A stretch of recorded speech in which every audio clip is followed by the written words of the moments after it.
Om Namo Bhagavate Vasudevaya. Srimad Bhagavatam, Canto 7, Chapter 8, The Lord Slays the King of the Demons, text number 40. Shri Brahma Vacha Nantosmya Nantaya Duranta Saktaye Vichitra Viryaya Pavitra Karmane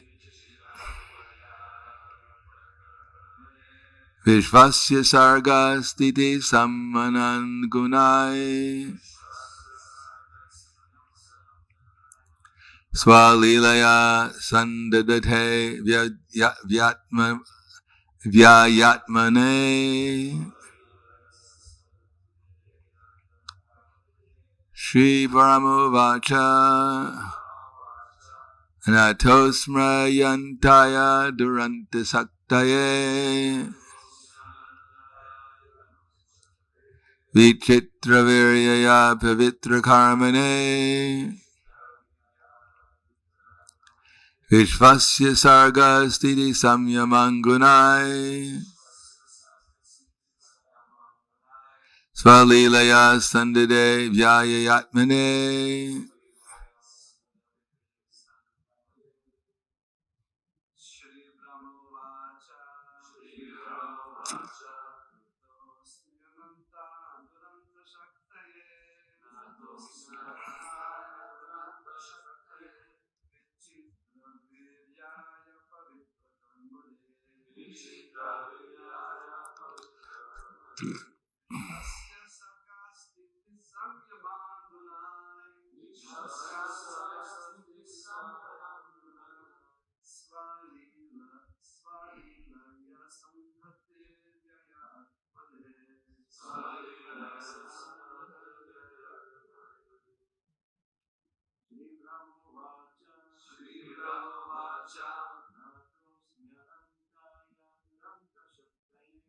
Nandosmi Santaya Durantya Shaktaye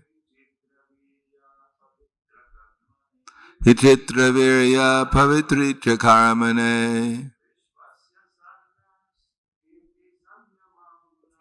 Vishvasya Sangha Stiti Samyamaganai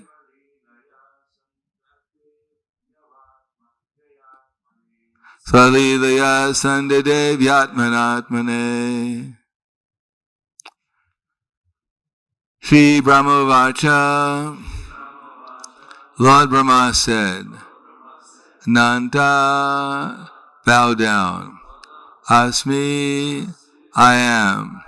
Anantaya, unto the unlimited Lord. Duranta, very difficult to find an end to. Saktaye, who possesses different potencies.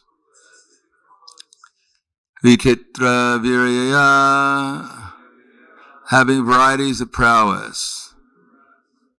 Pavitra Karmane, whose actions have no reaction, even though doing contrary things. He remains without contamination by the material modes. Vishvasya, of the universe. Sarga, creation. Sthiti, maintenance. Samyaman, and annihilation. Gunai, by the material qualities.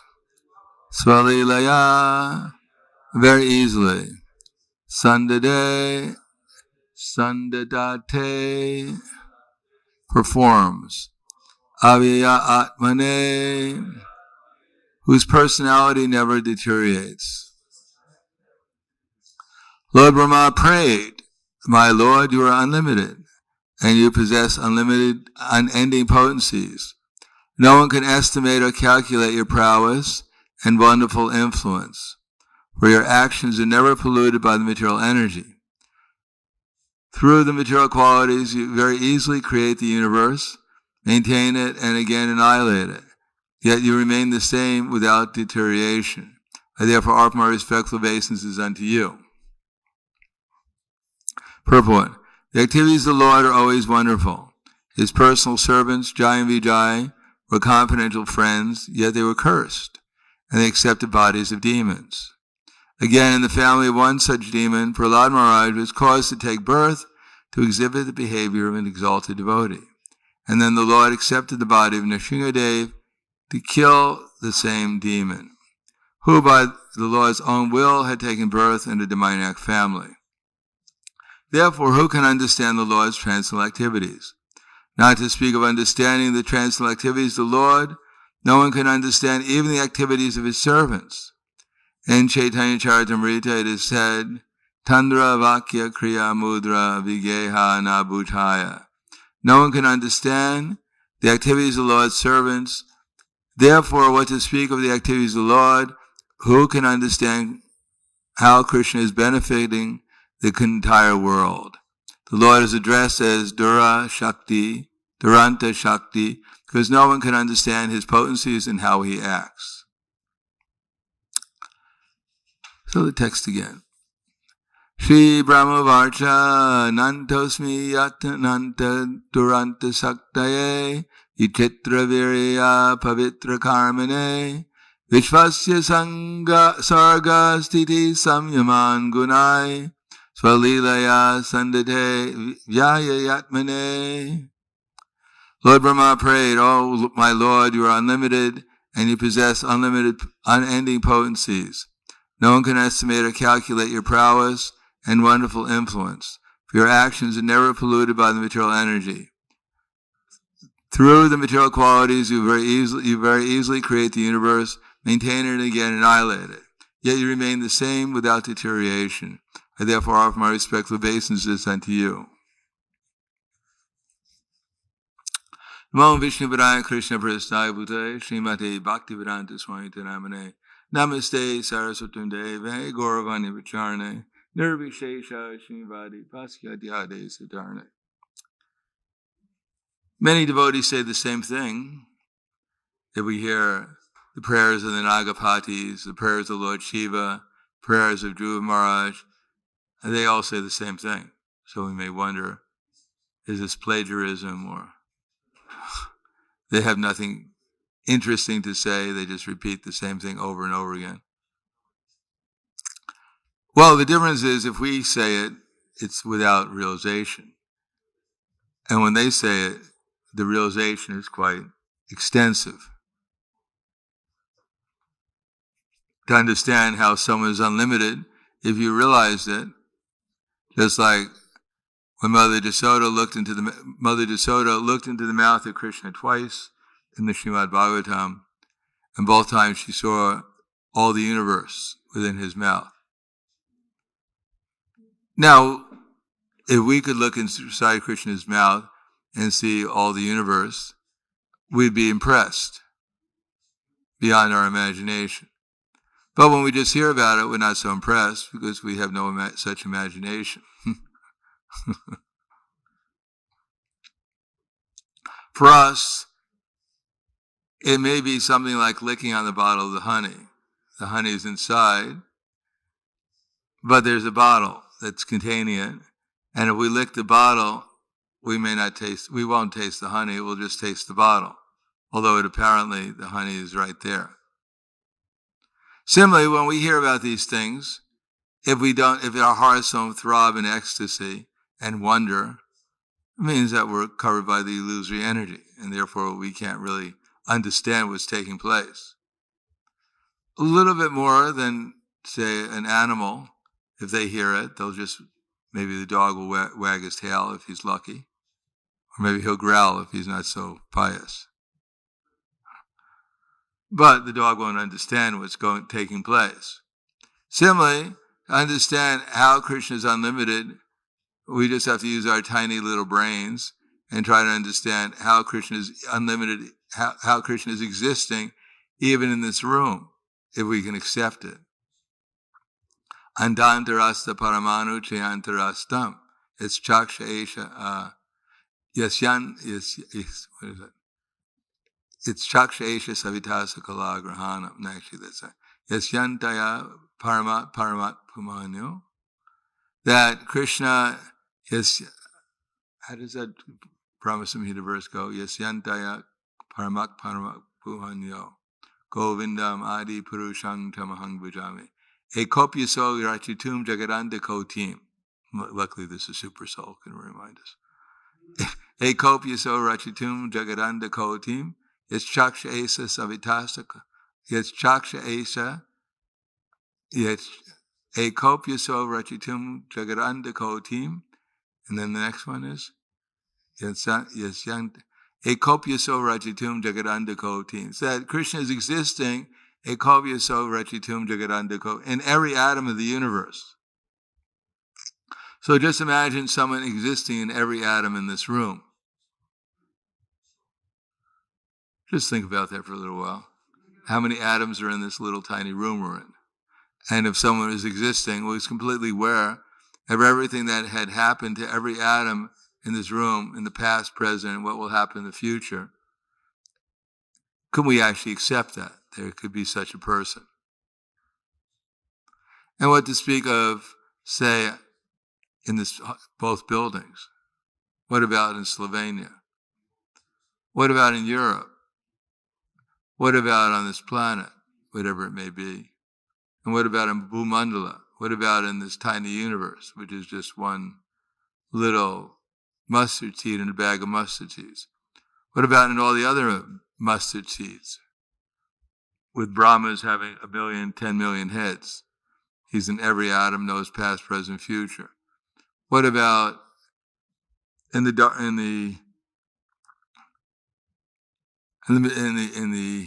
entire material creation? What about the Brahma Jyoti? What about the spiritual worlds, which are unlimited? All the planets and all the universes could actually fit into one Vaikuntha planet. And there are unlimited Vaikuntha planets, and they could all fit into the Goloka Vrindavan. What about Goloka Vrindavan?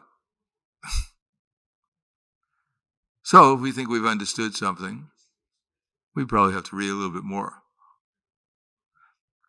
So there's a difference between just theoretically hearing it, and even trying to accept it theoretically, because to accept it theoretically requires some meditation, some explanation. Otherwise, we just think, yes, Krishna is like that. Sure, right. Okay. Anything else about him that you'd like to tell us? So Brahma is giving his prayers, but we understand there's probably was some realization behind it, and therefore he's in ecstasy, in awe of Krishna's great opulence. And if we don't feel that awe, we don't feel anything, it's because we're not really understanding, or first of all, we're not hearing properly, we're not understanding it very deeply, and we're not working on the basis of that. When Brahma goes back to his planet, he doesn't think, well, in my planet, Krishna is not, he's not here. He's everywhere except for my planet. And therefore I can do what I want here. I offered my prayers to him. I'm sure he was happy. I came back here, and now I can act any way I want. No, he's only understood Krishna's greatness and had the opportunity to associate with Krishna as Brahma. He only got the post of Brahma because after 100 years of strictly following the Varnashram, he was able to obtain the post of Brahma. And in that post of Brahma, before even the creation, Krishna spoke to him within the heart and gave him revealed the entire plans for the creation of the universe. So that was quite impressive to Brahma, that someone knew how to create an entire universe. So he appreciated Krishna because of his revealing within his heart something which is inconceivable. And then when he created the universe, secondary creator, he appreciated that Krishna knew what he was talking about. It worked out pretty well, the universe. Better than he probably expected. And Brahma, of course, after being Brahma lives for 311 trillion, 40 billion years. and everyday Brahma, which is mere 4,300,000,000 years. He has all kinds of experiences with Krishna's incarnations and sees the tortoise holding up Mount Meru, Mount Mandara.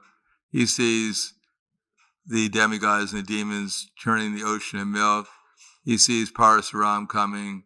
He sees, and every day of Brahma, he sees it. So therefore, he's pretty impressed with Krishna. And we're simply trying to worship the deities and chant Hare Krishna. And maybe if we become a little bit aware or accepting a little bit, at least theoretically, that Krishna might be everywhere and everything belongs to him, and that I should simply work as his instrument, Krishna might reveal something to us, and that will be quite impressive to us, whatever little Krishna will reveal to us. Then we can begin the path of awe and reverence, at least. But most people are impatient. They read the books and they think, well, these are all exaggerations. And even if they're not, they're pretty boring. So what if someone's in every atom of the universe? Big deal. I'd rather see Krishna in the bushes at Vrindavan. That might be a little bit more interesting. Let me, get free from this seventh canto, ghastly, makes me wonder about God ripping people apart, uprooting their heart and throwing it away. I mean, that's not the God I want to worship. Let me jump to the 10th canto and Krishna in the bushes with the gopis. That's the God I like. But avajanti mamuda manushim tanumashritya parambhava majanato mamabuddha maheshwaram. The fools, they deride at my descending in this human form. They don't know my transcendental nature, my supreme dominion over all that be. So, at least Krishna is not so impressed by that understanding of himself. That without understanding Krishna's opulence, Krishna's all-pervasive nature, Krishna's energies, that one cannot actually appreciate Krishna. Nor one will work in this material world in such a way is that Krishna is going to reveal himself. Because we'll take Krishna as an ordinary person. Why should he reveal himself and spoil our imagination that we're a competitor for Krishna here? Therefore, in the second canto of the Srimad Bhagavatam, Prabhupada writes that it's actually much more valuable for a conditioned soul to hear about Krishna's creation, maintenance, and annihilation of the universe than to hear about Krishna's internal pastimes in the internal energy. It's much more valuable for the soul to hear these things.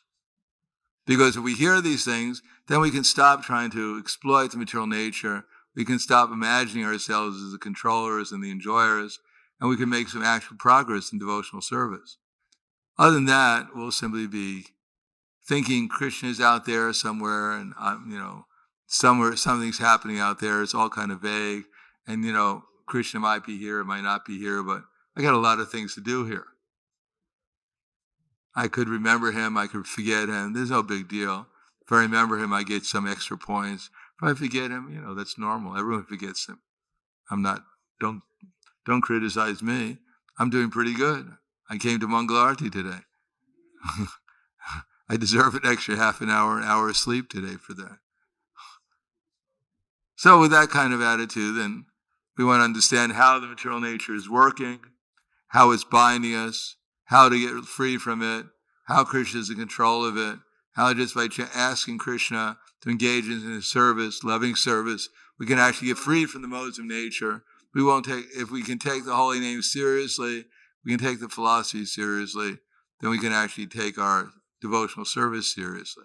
And then we can actually make some genuine advancement in it. So I'll stop there. Thank you. Any questions?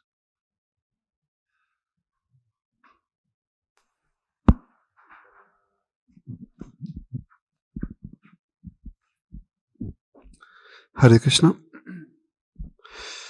Maharaj, regarding the position of Lord Brahma, if I understood properly, it is said that when living being comes from spiritual world, it takes position of the Lord Brahma and then degrades into the lower if I understood properly. And Lord Brahma or a powerful demigod. It says in Chaitanya Charitamrita.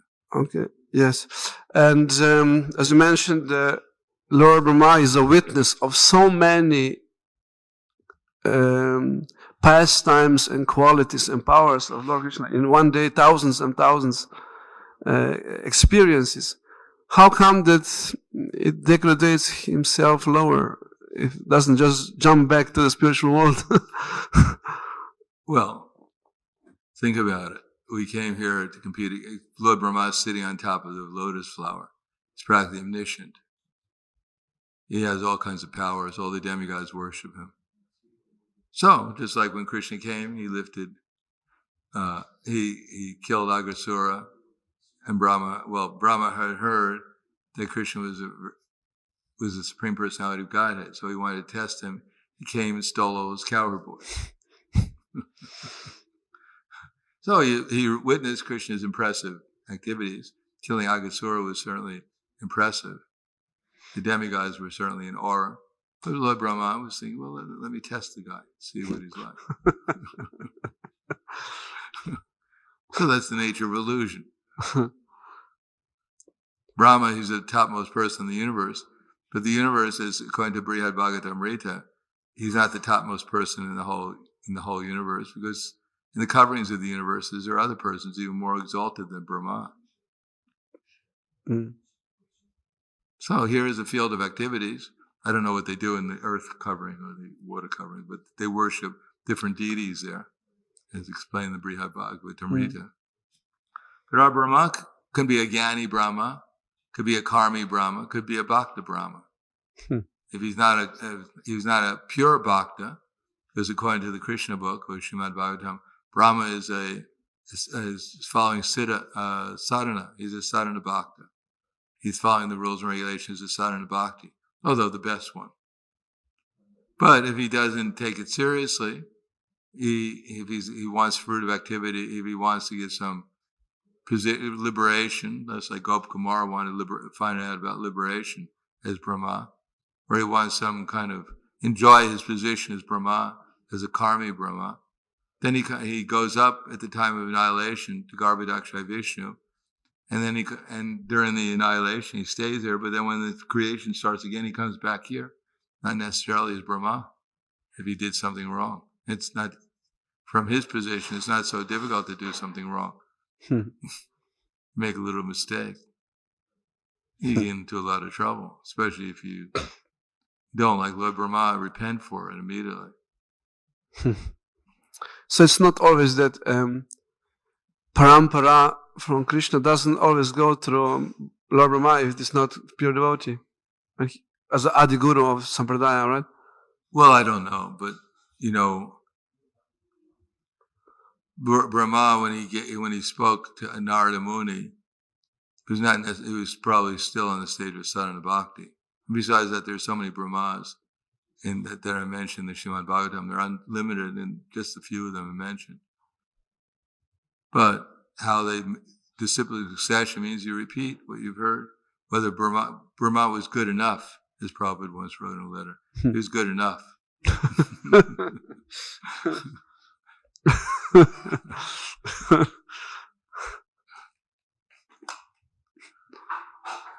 Anything else?